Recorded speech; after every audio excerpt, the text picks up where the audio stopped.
కేంద్ర రాష్ట్ర ప్రభుత్వాలు రైతులు పండించిన పంటకు గిట్టుబాటు ధర కల్పించాలని రాప్తాడు నియోజకవర్గానికి చెందిన ఏపీ రైతు సంఘం జిల్లా ప్రధాన కార్యదర్శి మల్లికార్జున కేంద్ర రాష్ట్ర ప్రభుత్వాలను అనంతపురం జిల్లా కేంద్రంలో డిమాండ్ చేయడం జరిగింది.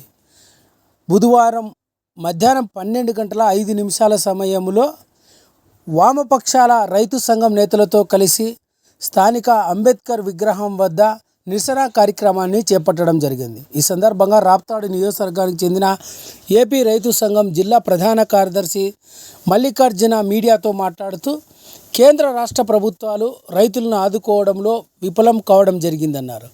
కేంద్ర ప్రభుత్వం రైతులను ఆదుకుంటామని అనేక సందర్భాల్లో హామీలు ఇవ్వడం జరిగిందని ఏ ఒక్క హామీని కూడా నెరవేర్చలేదన్నారు.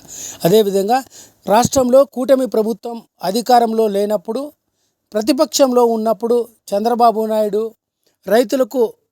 రైతు నేస్తం కింద 20,000 రూపాయలు మంజూరు చేస్తామని హామీ ఇవ్వడం జరిగిందని, అదేవిధంగా మిర్చి రైతులకు కనీస మద్దతు ధర ఇస్తామని ఢిల్లీలో చంద్రబాబు నాయుడు ప్రకటించడం జరిగిందని, ఇప్పుడు 11,000 రూపాయల ధర పడిపోయిన మిర్చి రైతులను ఆదుకోవడంలో రాష్ట్ర ప్రభుత్వం కూడా విఫలం కావడం జరిగిందని, ఇప్పటికైనా రైతులను ఆదుకోకుంటే అన్ని వామపక్ష రైతు సంఘం నేతలతో కలిసి ప్రభుత్వంపై పోరాటం చేస్తామని రాప్తాడు నియోజకవర్గానికి చెందిన ఏపీ రైతు సంఘం జిల్లా ప్రధాన కార్యదర్శి మల్లికార్జున కేంద్ర రాష్ట్ర ప్రభుత్వాలను డిమాండ్ చేశారు. నిరసన కార్యక్రమంలో వామపక్ష పార్టీలకు సంబంధించిన రైతు సంఘం నాయకులంతా కూడా పాల్గొన్నారు.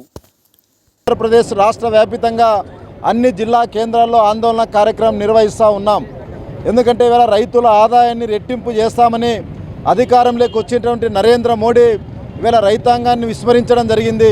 ఇవాళ వ్యవసాయాన్ని అంతా కూడా కార్పొరేట్ పద్ధతిలో మరి వాళ్ళకి అప్పచెప్పడానికి ఇవాళ దొడ్డిదారిన ప్రయత్నం చేస్తూ ఉన్నాడు. ఇవాళ గతంలో రైతాంగం చేసినటువంటి ఉద్యమాల నేపథ్యంలో మరి వీళ్ళు 3 వ్యవసాయ నల్ల చట్టాలను రద్దు చేస్తామని మరి ఇవాళ చెప్పినటువంటి పెద్ద మనిషి, అదేవిధంగా రైతాంగానికి మద్దతు ధర కల్పిస్తామని హామీ ఇవ్వడం జరిగింది. ఇవాళ 3వసారి అధికారంలోకి వచ్చిన తర్వాత ఆ హామీలను అమలుపరచుకోకుండా ఇవాళ నూతన వ్యవసాయ మార్కెట్ విధానాన్ని తీసుకొచ్చి ఇవాళ మొత్తం అంతా కూడా కార్పొరేట్ రంగానికి వ్యవసాయాన్ని మార్కెట్ని దారాదత్తం చేయడానికి నరేంద్ర మోడీ ఇవాళ పూనుకుంటా ఉన్నాడు. అదేవిధంగా అతనికి తదునంటే తందాన అనేసి ఈ రాష్ట్రంలో ఉన్నటువంటి ఎన్డీఏ ప్రభుత్వం చంద్రబాబు నాయుడు గారు కూడా నరేంద్ర మోడీ ఆర్థిక విధానాల్లో అడుగులో మడుగులొత్తుతూ ఆయన కూడా ఆ యొక్క దానిలన్నింటికి కూడా ఇవాళ మద్దతు తెలియజేస్తూ ఉన్నాడు. దాని పర్యవసానమే ఈరోజు రాష్ట్రంలో అన్ని రకాల పంటలన్నీ కూడా పండినప్పటికీ కూడా ఇవాళ మార్కెట్ సౌకర్యం లేక, గిట్టుబాటు ధర లేక, ఒకవైపున గోడౌన్లో, ఒకవైపున కల్లాల్లో ఇవాళ అన్నీ కూడా పారవేసుకోవడం జరుగుతూ ఉంది. ఒకవేళ మిర్చి కావచ్చు, వేరుశెనగ కావచ్చు, పప్పు శనగ కావచ్చు, మొత్తం అన్ని రకాల పంటలన్నీ కూడా ఈరోజు పత్తితో మొదలుకొని అన్నీ కూడా ఈరోజు గిట్టుబాటు ధర లేక రైతాంగం ఇబ్బందులు పడుతూ ఉంటే ఇవాళ మొత్తం అంతా కూడా నేను నరేంద్ర మోడీతో మాట్లాడినాను, ఇవాళ రైతులకు గిట్టుబాటు ధర అని చెప్తా ఉన్నాడు.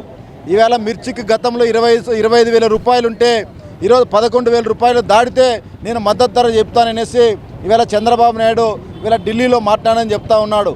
ఎవరి కోసం మాట్లాడినావు నువ్వు? మీ యొక్క వ్యాపారస్తుల కోసం, కార్పొరేట్ కంపెనీల కోసం మాట్లాడావు.